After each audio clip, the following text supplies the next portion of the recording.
That morning, Charlotte Vane stepped out of her white Porsche, looked at the rust-covered Ford pickup parked beside her, and laughed.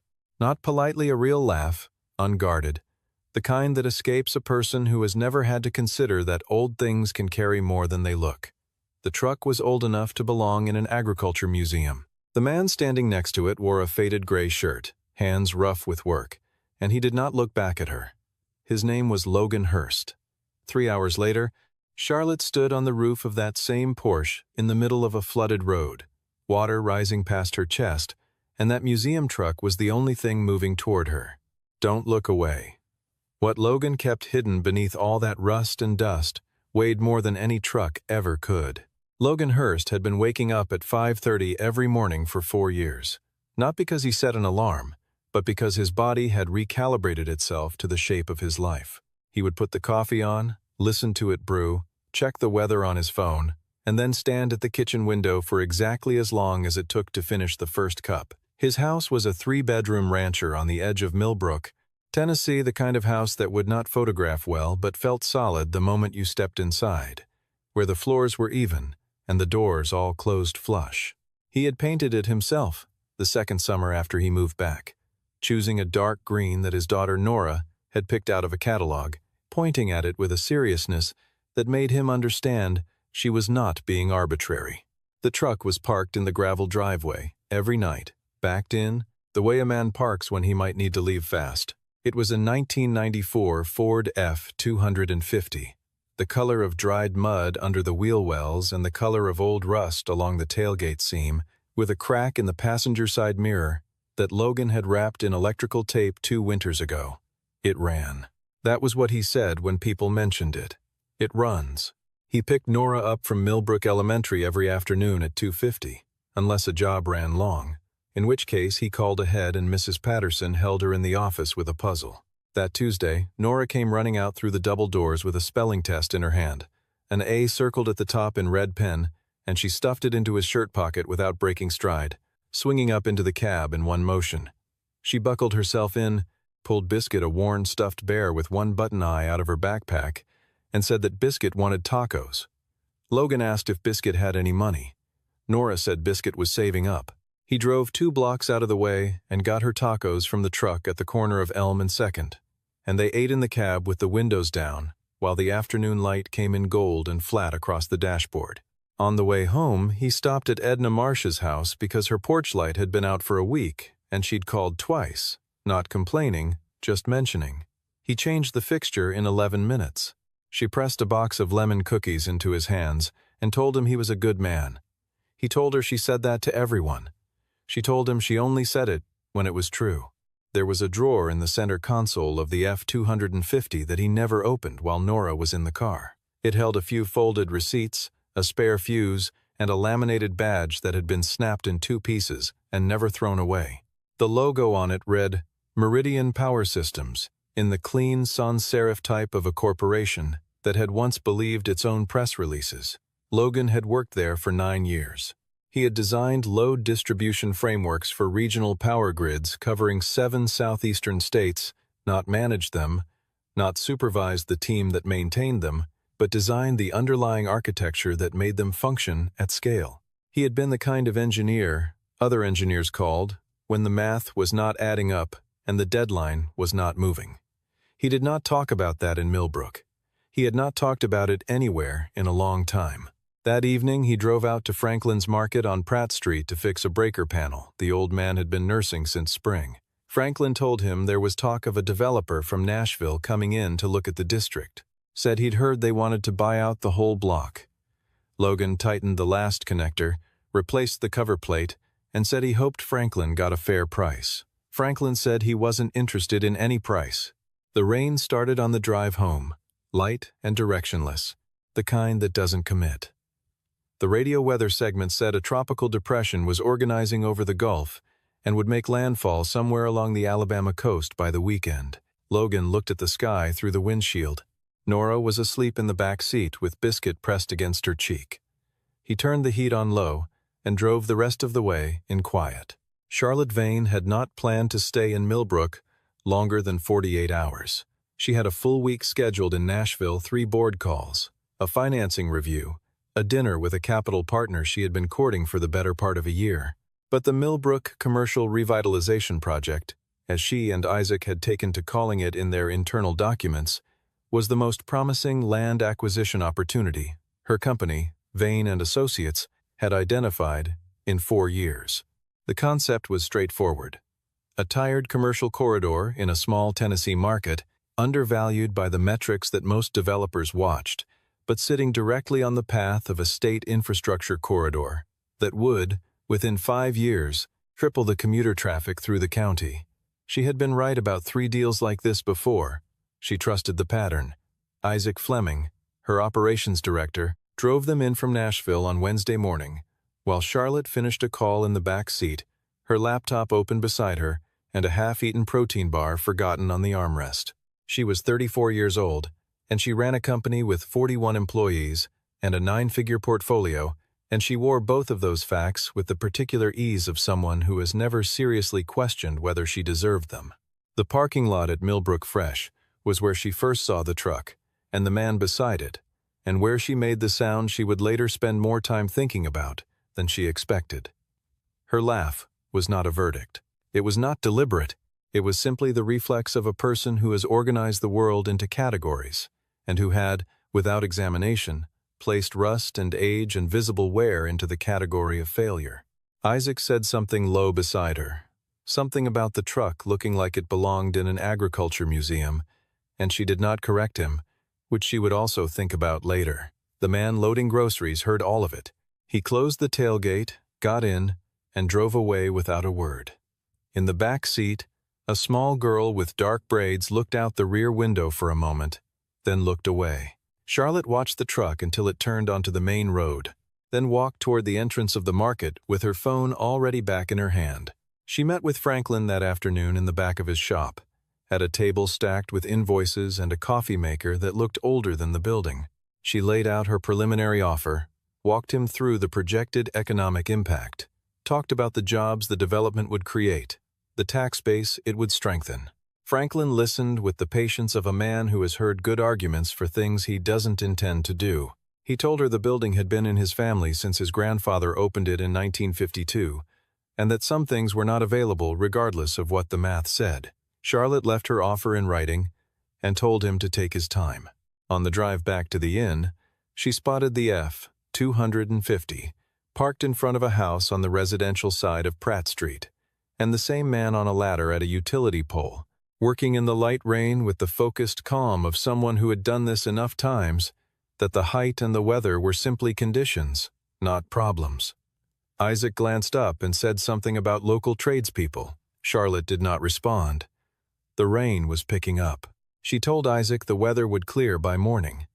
It was the first miscalculation of the trip, and not the one that would cost her the most. The storm did not clear by morning. It did not approach on schedule, or track the path the early models had projected, or announce its severity in a way that gave people time to make different choices. The tropical depression in the Gulf had strengthened overnight into a named storm, and by the time the updated track came through, the outer bands were already over Middle Tennessee, dropping 3 inches an hour on a watershed that had not been dry since August. Millbrook flooded in sections the low ground first, then the underpasses, then the county roads that fed into the highway. By 7 in the morning, the Emergency Management Office had issued a road closure for the stretch of County Road 12 that dipped through the Hatchet Creek bottomland before connecting to State Route 43. There were 2 signs posted. One was on a sawhorse at the north end of the dip. The other was in a text alert that had gone to every registered phone in the county at 6:42, which was 40 minutes before Charlotte had woken up. She had a flight out of Nashville at 11. If she left by 8, she would have time. Isaac mentioned the closure as she was pulling on her jacket. She looked at the map on her phone and weighed the detour 22 additional minutes around the long way against the road, which her phone showed as a 300-foot stretch of low ground that the Cayenne's clearance could manage. Isaac said her name once, in the flat tone he used when he knew she had already decided. Charlotte told him to wait at the inn. She would call when she was through. The first 20 feet of water were manageable. The second 20 were less so. She felt the moment the engine note changed, a subtle roughening, a hesitation, and understood immediately what it meant. because she was not unintelligent, only in this moment, poorly informed about the speed at which water moves when a creek has jumped its banks and is using a county road as a channel. The Porsche died at what she estimated was the center of the crossing. She tried the ignition twice. The water had found the air intake. The vehicle did not respond. She got out. That was the decision that could have killed her, not staying in the water too long, but getting out at all. Because the moment her feet left the running board, she understood that what she had been looking at through the windshield was not still water, but moving water, and it was moving faster and deeper than the surface suggested. She had time to grab the door handle and haul herself up onto the roof before the current reached her calves. She stood there on the white metal in the rain, the water gray-brown and churning below her, pieces of debris sliding past a section of wooden fence, a tire, something orange and shapeless she couldn't identify. Her phone had one bar. She called 911. The operator was calm and brief. Multiple incidents in the county. Crews deployed, estimated response time 40 to 60 minutes. The water, in Charlotte Vane's estimation, was not going to wait 40 to 60 minutes. It had already risen 4 inches since she stopped the car. She could feel the Porsche shifting slightly beneath her, the weight redistributing as the current pressed against the driver's side panel. She looked in every direction, and there was nothing, no other cars, no buildings on this stretch, just the water and the tree line on both sides, and the rain coming down in sheets that made everything past 30 feet indistinct and gray. She had been in difficult rooms before. She had been in negotiations that went sideways, deals that collapsed at midnight, a board meeting 3 years ago where 2 members had tried to remove her, and she had talked for 90 minutes straight until the room changed its mind. She knew how to work a situation. There was no situation to work here. There was only water and patience and the particular helplessness of a person who has spent years building systems to manage risk, discovering that not all risks are manageable. And then, from the north end of the road, through the curtain of rain, came the sound, low and mechanical and unmistakable. Not the clean hum of a modern engine, but the deeper, unhurried voice of something built before engineers worried about how things sounded. 2 headlights appeared high-mounted, amber, the kind of lights positioned to see over tall grass and uneven terrain. The truck came down to the water line and stopped. Logan had not been driving toward Charlotte Vane.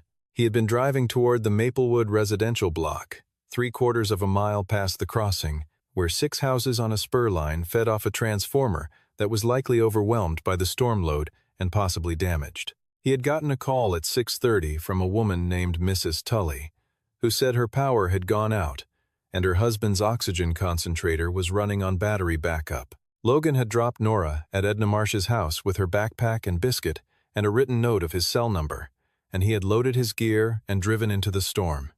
He reached the County Road 12 closure, ignored the sawhorse, not out of recklessness, but because the F-250 sat high enough and was heavy enough, and he knew this road in 3 seasons of flood, and that was when his headlights found the white Porsche, sideways in the current, and the figure standing on its roof. He pulled to the edge of the dry road.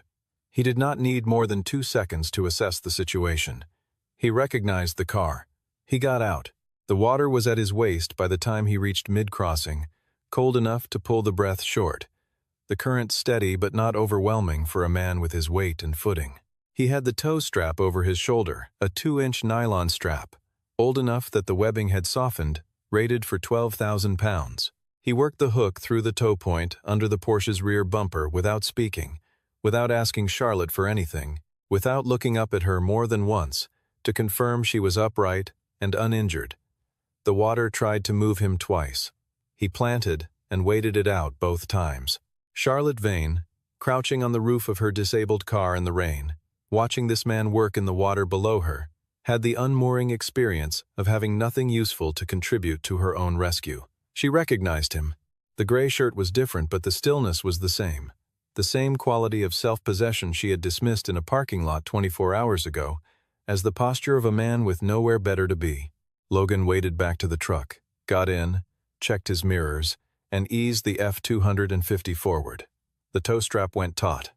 The rear tires bit.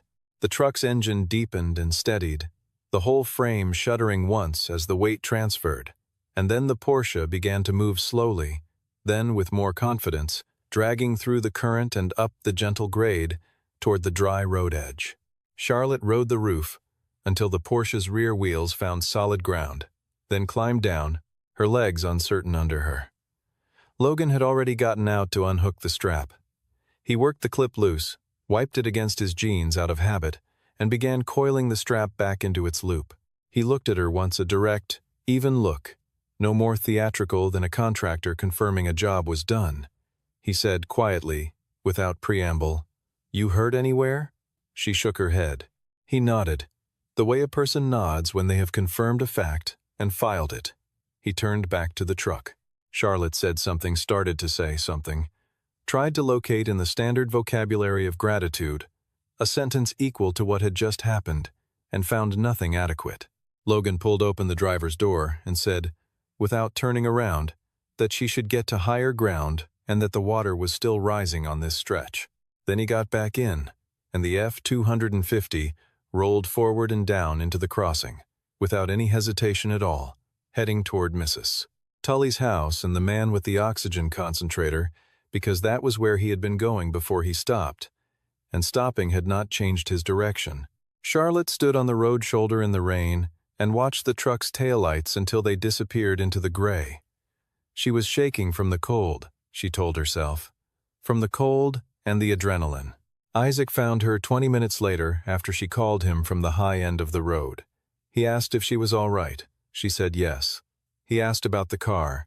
She looked back at the Porsche, which had died with its nose pointed toward the water and its rear end resting at an angle on the gravel shoulder, and said she wasn't sure yet. She did not say anything else for a long time. Isaac, who had worked for Charlotte Vane for 4 years and had learned to read her silences the way a navigator reads weather, understood that something had shifted and said nothing further. The roads out of Millbrook stayed closed through Thursday. Charlotte took a room at the Millbrook Inn, 12 units, hand-painted sign, a breakfast served at 7 by the owner's wife, who remembered everyone's order and did not write it down. That first evening, Charlotte sat on the edge of the bed in her room and looked at her hands, which were steady again, and thought about the crossing. Not about the water or the car or the logistics of the rescue, about the man, about the specific quality of attention he had brought to an emergency that was not his emergency, not reluctant, not performed, but simply present in the way of someone who has already answered the question of what kind of person he is and does not need to revisit it under pressure. She had been in corporate environments for 11 years. She had hired several hundred people. She recognized competence when she saw it. What she had seen in that crossing was something more precise than competence. It was mastery applied without audience. She asked Isaac to run a background search on a local electrician named Logan Hurst. Isaac came back in an hour with a thin file. Hurst Electric, sole proprietorship, registered in Crane County, Tennessee, 4 years prior. Address on Birchwood Lane. One employee himself. Licensed electrician, general and low voltage. Before that, the file went nearly silent. No social media, no news mentions, no professional directory listings. The 4 years before Millbrook were a blank in every database Isaac knew how to search.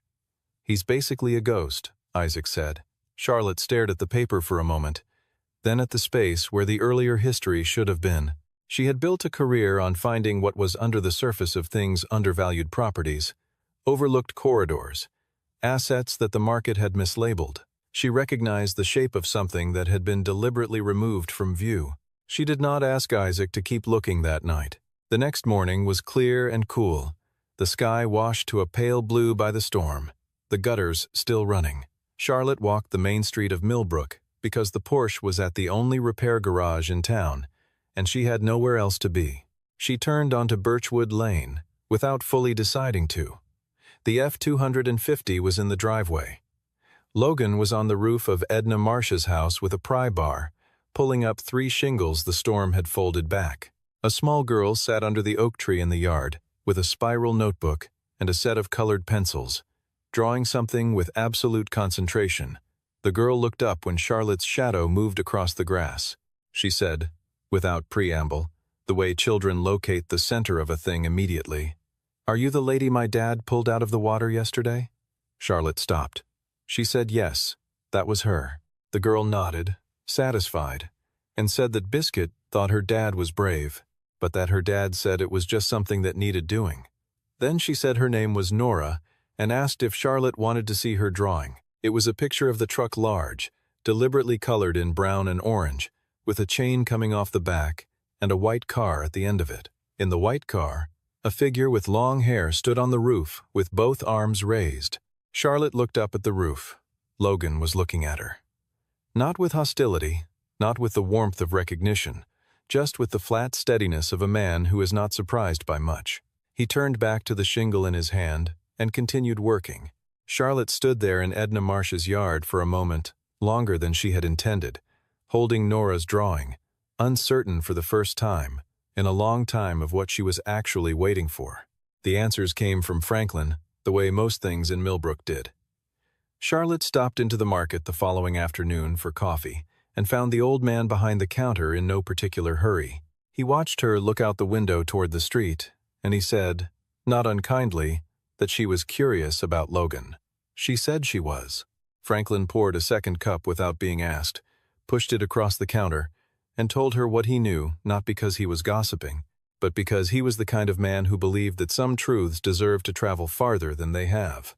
Logan Hurst had spent 9 years at Meridian Power Systems as a senior systems engineer, not a manager. An engineer in the specific, foundational sense, the person who designed the architecture of things, who made the decisions that nobody upstream saw until something went wrong. He had been one of the best in the southeastern grid sector, which was a small enough world that the people at the top knew each other. He had been, by Franklin's account, and Franklin had gotten this from Logan's late father-in-law, who had told the story exactly once, quietly, at a dinner table, a man the company had been planning to make a regional director before everything changed. His wife's name had been Sarah. She had been 31 years old and 14 months into motherhood when she drove into a flooded underpass on a secondary road in a county 3 hours from Millbrook on a night when the warning signal at the intersection was not functioning. Logan had known the signal type. He had worked on the maintenance specifications for that infrastructure class 2 years earlier, and had flagged in an internal document that the battery backup threshold for flood event override was insufficient for multi-day precipitation events. The document had been reviewed, assigned a priority code, and left. Sarah's car went into the underpass at 11:47 at night in a Category 2 rainfall event. She did not come out. Nora had been asleep in her car seat.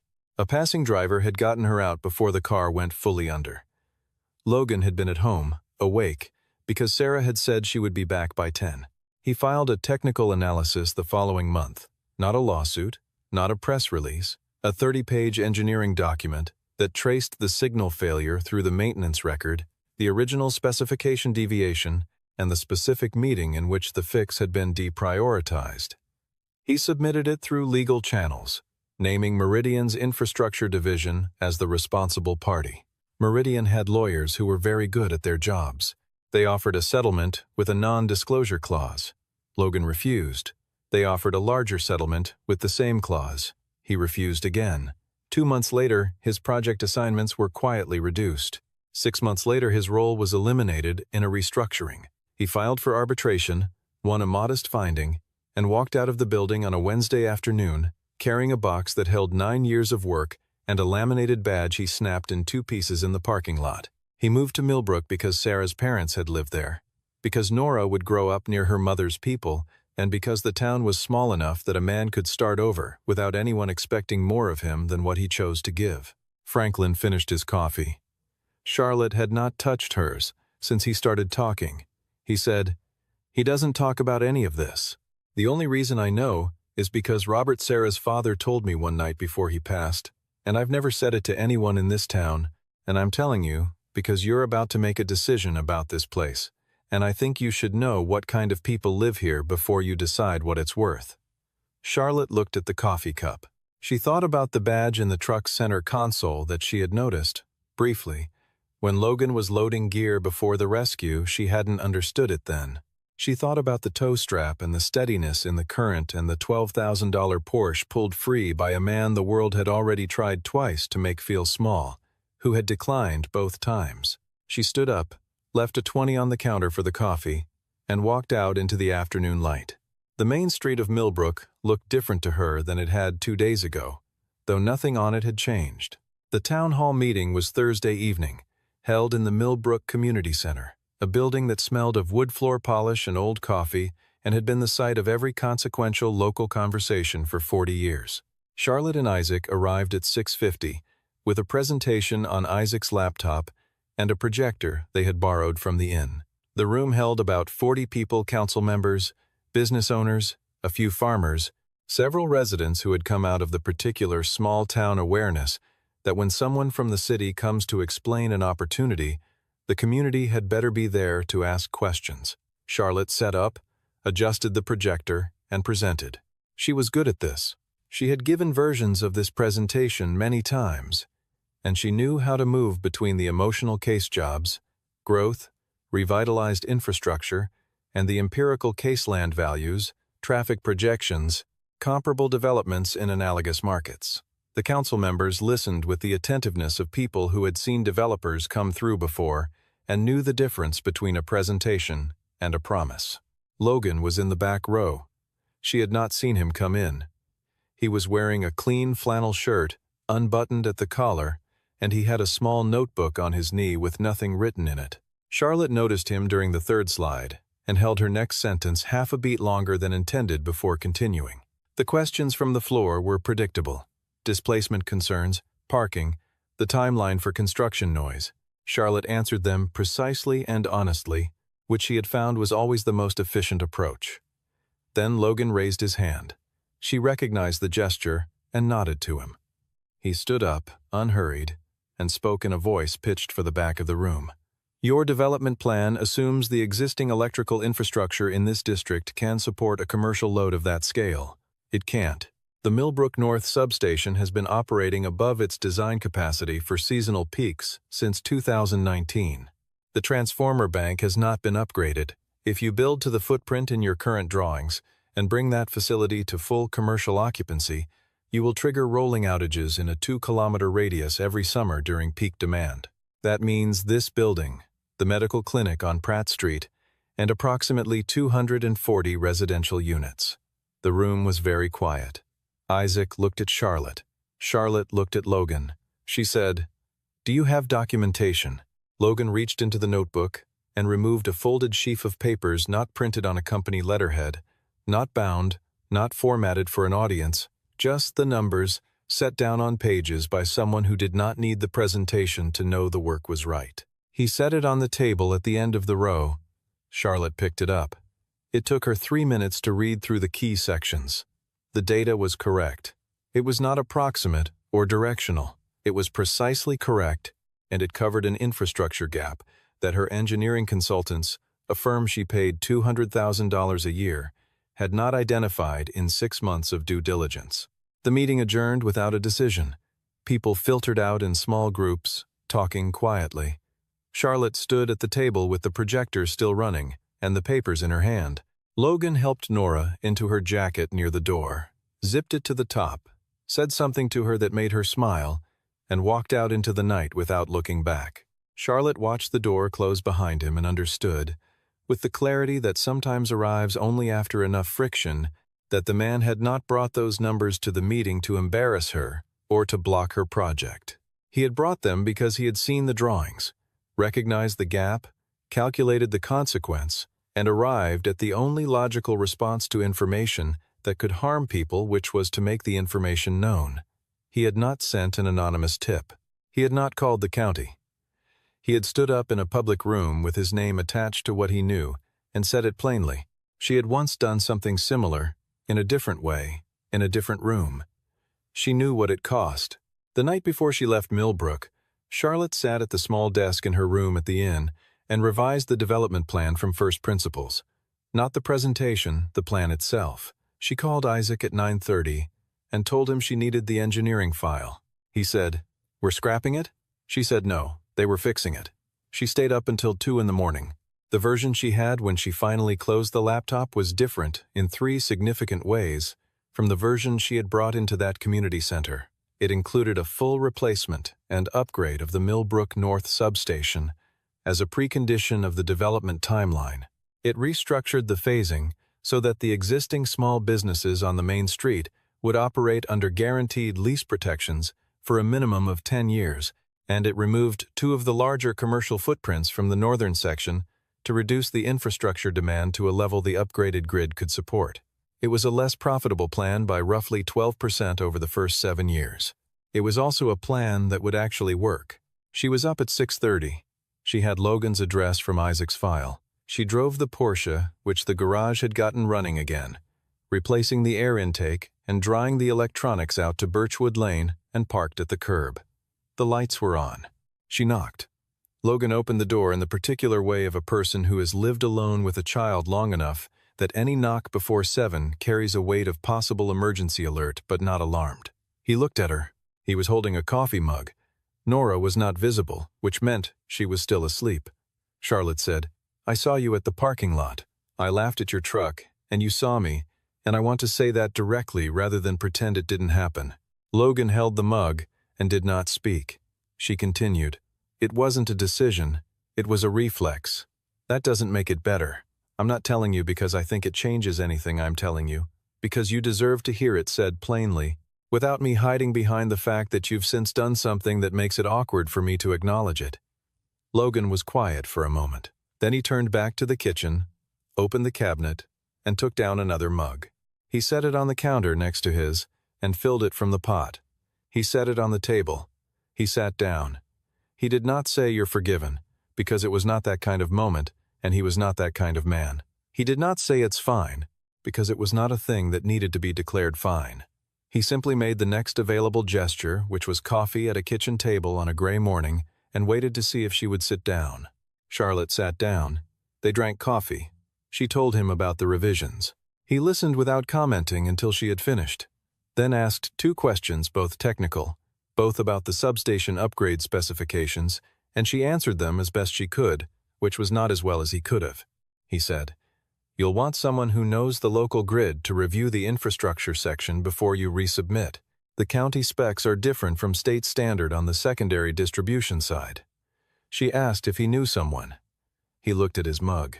She understood before he answered. Then Nora appeared in the hallway in pajamas with a bear under one arm, saw Charlotte at the table, and said without any particular surprise that if Charlotte was staying for breakfast, her dad made good eggs. Logan looked at Charlotte with an expression that contained no pressure in either direction, neither the hope that she would stay nor the preference that she leave. Charlotte looked at the window, where the morning was coming in clear and cold over the yard, and thought about the 11 missed messages on her phone, and the restructured project file on her laptop, and the flight she had not yet rebooked. She said she would stay for eggs. Logan stood up and went to the refrigerator. Nora climbed into the chair across from Charlotte, settled Biscuit on the table, and began to explain, in the unprompted and detailed manner of 7-year-olds, exactly what Biscuit thought about scrambled versus fried. Charlotte listened. For the first time since she had driven into Millbrook, she did not look at her watch. 3 weeks later, the revised proposal arrived at the Millbrook Town Council with a cover letter on Vane and Associates letterhead. The new plan included a line item for Millbrook North substation replacement totaling $1.4 million, a 10-year commercial lease protection clause for all existing Main Street tenants, and a revised phasing schedule that shifted groundbreaking to the second quarter of the following year to allow for infrastructure completion. In the appendix, under the heading Technical Review and Infrastructure Consultation, there was one entry: Hearst Electric, Industrial Electrical Infrastructure Advisory. Franklin received a preliminary letter of intent for a supply partnership with the planned development's food hall anchor, covering procurement of locally sourced goods. He called Logan that evening and said, "That woman's not as bad as I thought." Logan was in the backyard watching Nora run circles around the tire swing. He said, "She's probably better than either of us thought." Franklin laughed and said Logan only said that because he'd had her coffee. Logan said nothing, which was its own answer. The call from Isaac came on a Thursday afternoon. Logan was under a kitchen sink in a house on Oak Street, replacing a junction box that someone had wired badly and never corrected. He listened to the offer while lying on his back looking at the subfloor. The retainer was fair. The work was real, not ceremonial, not a gesture toward the community. but actual infrastructure review and specification writing for a commercial project that needed someone who understood both the technical side and the local grid's particular history. The terms Isaac read were standard. Then Isaac said, "There's one contingency the client wanted to flag. The work would require periodic travel to Nashville for project meetings." Logan set down his pliers. He looked at the junction box above him for a moment. Then, at the rectangle of afternoon light coming through the window over the sink, he called back 6 minutes later when he was standing in the driveway, which was where he went when he needed to hear himself think. He told Isaac he would take the contract. He said there was one condition, and that the condition was not negotiable. All site work would be performed locally, and all Nashville meetings would be scheduled with a minimum of 1 week's notice and could not be stacked consecutive because he had a daughter and a custody schedule that was not a custody schedule so much as a life. Isaac said he would confirm with the client. Logan said to confirm or decline, not to discuss. The call ended. Isaac walked into Charlotte's office in Nashville and told her Hearst had agreed with one condition. He read it. Charlotte was quiet for a moment. Then she said, "Accept it. No revisions." Isaac wrote it down. Charlotte turned back to the screen. The project map of Millbrook was open on her left monitor. She had been looking at the substation placement when Isaac came in. The stretch of County Road 12 was marked on the map in red, the way emergency flagged infrastructure always was. She looked at it for a second, then reduced the view and opened the next file. In Millbrook, the F-250 was in the driveway of the Birchwood Lane rancher every morning when the sun came up, backed in the way a man parks when he might need to leave fast, its paint worn down to the primer, in patches along the tailgate, its passenger side mirror wrapped in electrical tape that had been there since February. It had started every morning without complaint for 31 years. It would start the next morning, too. Somewhere, some months back, a woman in a white Porsche had laughed at it in a parking lot. That woman now knew exactly what it was capable of, and so did the 240 households in its grid radius, and so did the town council of Millbrook, and so did a 7-year-old girl who had drawn a portrait of it in orange and brown crayon that was currently taped to the refrigerator door in a house that smelled like coffee and lemon cookies and wood floor wax, where the doors all closed flush, and where things that ran were not replaced just because they looked like they should be.